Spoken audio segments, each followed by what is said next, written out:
Perkenalkan, nama saya Toro Jaluku, NIM 3202109002, jurusan Ilmu Kelautan dan Perikanan, program studi D3 Teknologi Penangkapan.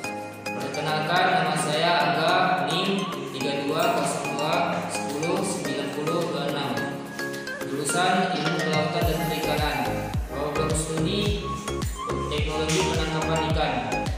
Perkenalkan, nama saya Tupat Iskandar, NIM 3202109005, di jurusan Ilmu Kelautan dan Perikanan, prodi Teknologi Penangkapan Ikan.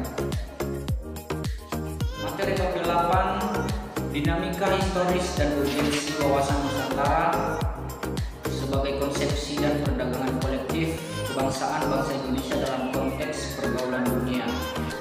Bagian A, menelusuri konsep dan urgensi wawasan Nusantara.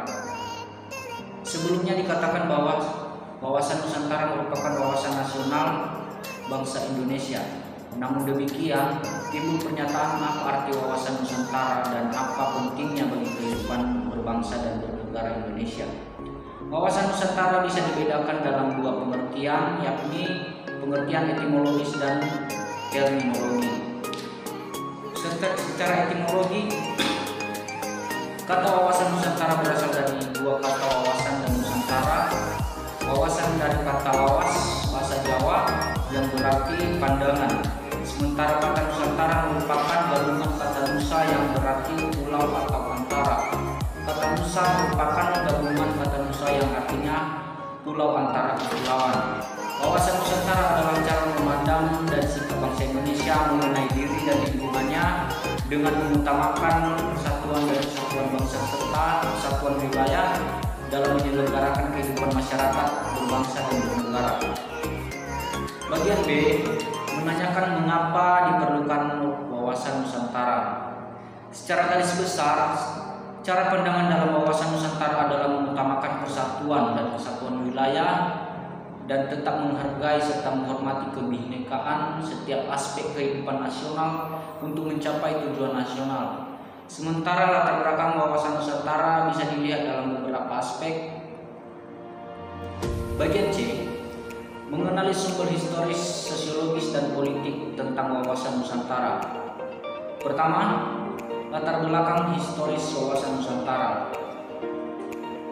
Lahirnya konsepsi wawasan Nusantara bermula dari Perdana Menteri Insinyur Haji Juanda Kartawijaya yang pada tanggal 13 Desember 1957 mengeluarkan deklarasi yang selanjutnya dikenal sebagai Deklarasi Juanda. Isi pokok deklarasi yang dikeluarkan berisi bahwa lebar laut teritorial Indonesia 12 mil yang dihitung garis yang menghubungkan pulau terluar Indonesia. Dengan garis teritorial yang baru ini, wilayah Indonesia menjadi satu kesatuan wilayah. Laut itu di antara pulau bukan lagi sebagai pemisah karena tidak lagi laut bebas, tetapi sebagai penghubung pulau. Nomor 2, latar belakang sosiologis wawasan Nusantara. Berdasarkan sejarah, wawasan Nusantara dimulai dari wawasan kewilayahan. Ingat deklarasi Juanda 1957 sebagai perubahan atas Ordonansi 1939 berisikan mewujudkan wilayah Indonesia sebagai satu kesatuan wilayah, tidak lagi terpisah-pisah. Sebagai konsepsi kewilayahan, bangsa Indonesia mengusahakan dan memandang wilayah sebagai satu kesatuan. Namun seiring tuntutan dan perkembangan, konsepsi wawasan Nusantara mencakup pandangan akan kesatuan politik, ekonomi, sosial budaya, dan pertahanan keamanan, termasuk persatuan sebagai satu bangsa. Nomor 3, latar belakang politis wawasan Nusantara. Dari latar belakang sejarah dan kondisi sosiologis Indonesia sebagaimana telah dinyatakan secara politis dan kepentingan nasional, bagaimana agar wilayah yang utuh dan bangsa ini yang bersatu ini dapat dikembangkan, dilestarikan, dan dipertahankan secara terus-menerus. Oke, lanjut ke D, membangun argumen tentang dinamika dan pengembangan wawasan Nusantara. Dengan adanya konsekuensi wawasan Nusantara wilayah Indonesia menjadi sangat luas dengan beragam isi flora, fauna, serta penduduk yang mendiami wilayah itu. Wawasan Nusantara telah menjadi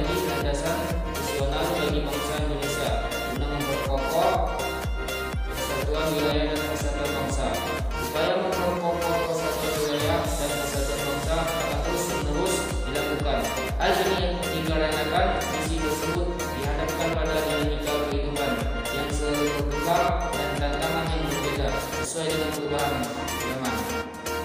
Lanjut ke F, lanjut ke E, mendeskripsikan esensi dan urgensi wawasan Nusantara. Esensi atau hakikat dari wawasan Nusantara adalah kesatuan wilayah dan persatuan bangsa.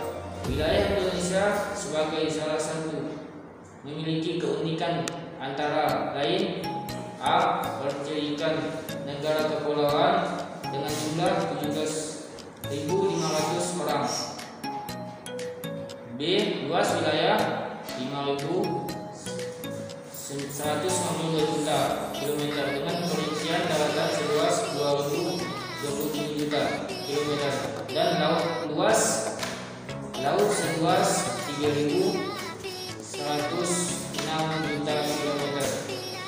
Jarak utara selatan 1.848 km dan jarak timur barat 5.110 km.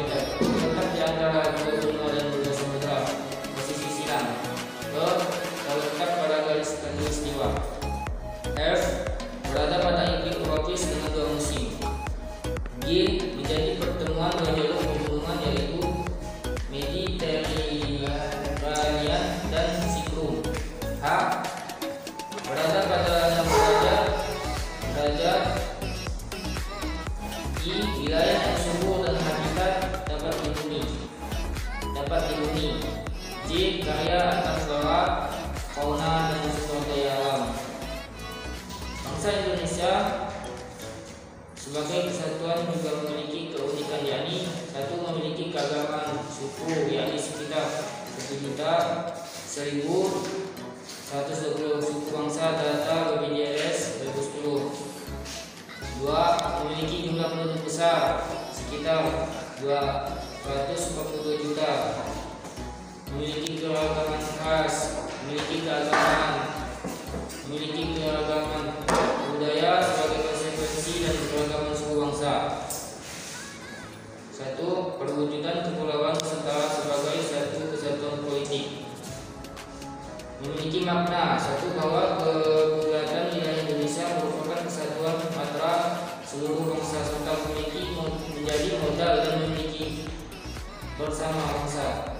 2. Bahwa bangsa Indonesia yang terdiri dari berbagai suku dan berbagai bahasa serta meyakini agama dan kepercayaan terhadap Tuhan Yang Maha Esa.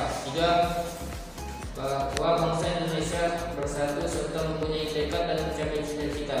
4. Bahwa Pancasila adalah falsafat serta ideologi bangsa dan negara. 5. Bahwa kehidupan politik di seluruh wilayah Nusantara merupakan satu kesatuan berdasarkan Pancasila dan Undang-Undang Dasar 1945. 6. Bahwa keseluruhan kesatuan Nusantara merupakan sistem hukum, hanya ada satu hukum nasional yang mengabdi kepada kepentingan nasional. 7. Bahwa bangsa Indonesia berdampingan dengan bangsa lain. Oke, saya lanjutkan di bagian 2. Judutan Kepulauan Nusantara sebagai suatu kesatuan ekonomi. Memiliki makna 1. Bahwa kekayaan wilayah Nusantara baik sosial maupun inisiatif adalah modal dan milik sesama bangsa, dan bahwa keperluan hidup sehari-hari harus tersedia merata di seluruh wilayah tanah air. 2. Tingkat pengembangan ekonomi harus berprestasi dan seimbang di seluruh daerah, tanpa mengingatkan ciri khas yang dimiliki oleh daerah dalam pengembangan kehidupan ekonominya. 3. Kehidupan perekonomian di seluruh wilayah Nusantara maupun suatu kesatuan ekonomi yang digerakkan sebagai usaha bersama atas asas kebudayaan dan diwujudkan sebagai sebesar-besarnya kemurahan rakyat. 3. Mewujudkan Kepulauan Nusantara sebagai satu kesatuan sosial budaya. memiliki makna. Satu, bahwa masyarakat Indonesia salah satu kehidupan bangsa harus merupakan kehidupan bangsa yang rasi dengan kedepannya, tingkat kemajuan masyarakat yang sama, merata dan seimbang, serta adanya kerasaan kehidupan yang sesuai dengan tingkat kemajuan bangsa. Dua, bahwa budaya Indonesia pada hakikatnya salah satu tindaknya corak yang beragam budaya yang adanya mengembarkan kekayaan budaya bangsa yang menjadi modal landasan pengembangan budaya bangsa seluruhnya, dengan tidaknya menolak nilai-nilai budaya lain yang tidak bertentangan dengan nilai budaya bangsa yang hasilnya dapat dinikmati oleh bangsa. Empat, penwujudan Kepulauan Nusantara sebagai suatu kesatuan lantaran dan keamanan. Memiliki makna. Satu, bahwa ancaman terhadap sesuatu pulau atau suatu daerah pada hakikatnya merupakan ancaman terhadap seluruh bangsa dan negara. Dua, bahwa setiap warga negara mempunyai hak dan kewajiban yang sama dalam rangka kebebasan negara dan bangsa. F. Rangkuman tentang wawasan Nusantara.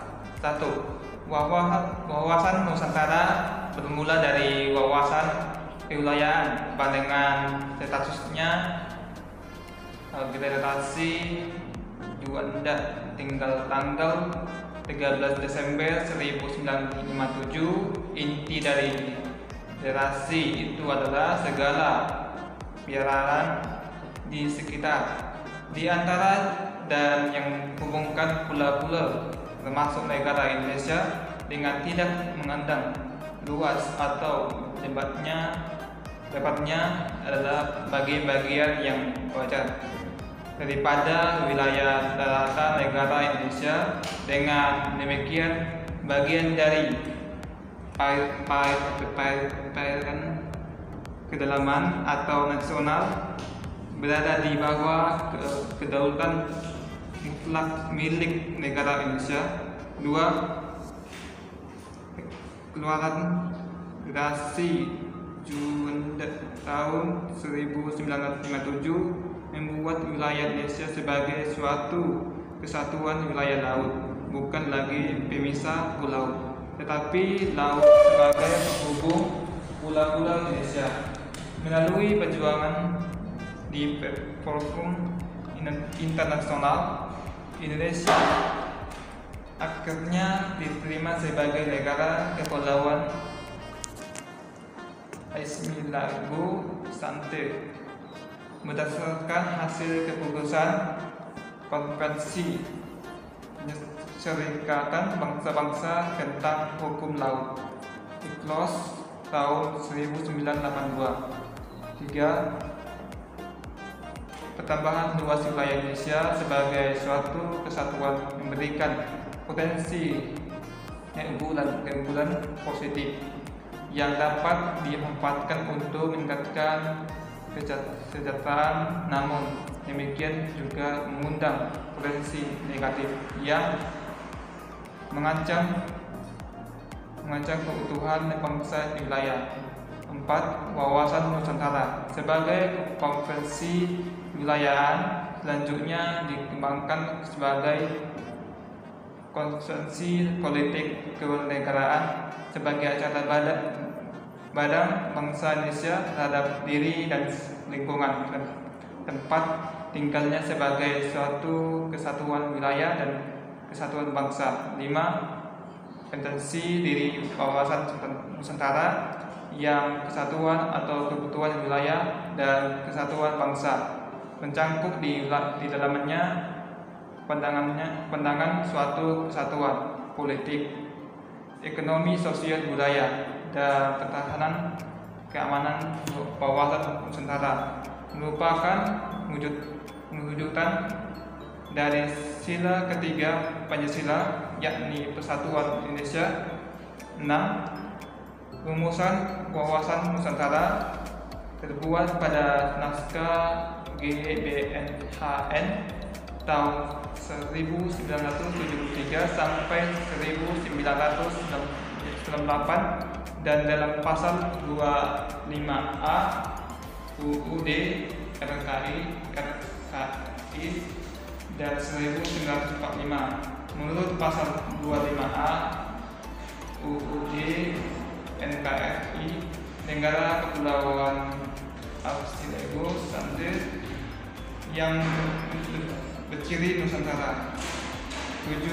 Berdasarkan pasal 25A UUD RKI tahun 1945 ini pula bangsa Indonesia mewujudkan komitmennya untuk mengakui pentingnya wilayah sebagai salah satu unsur negara sekaligus ruang hidup. Lembaran sebagai bangsa Indonesia yang telah negara, ketentuan ini juga ditemukan kedaulatan wilayah RKI di tengah potensi perubahan terpantas di trafik sebuah negara akibat gerakan intervensi anggota pembatasan antara negara dan kedudukan oleh negara asing. Sekian dari hasil kami, terima kasih.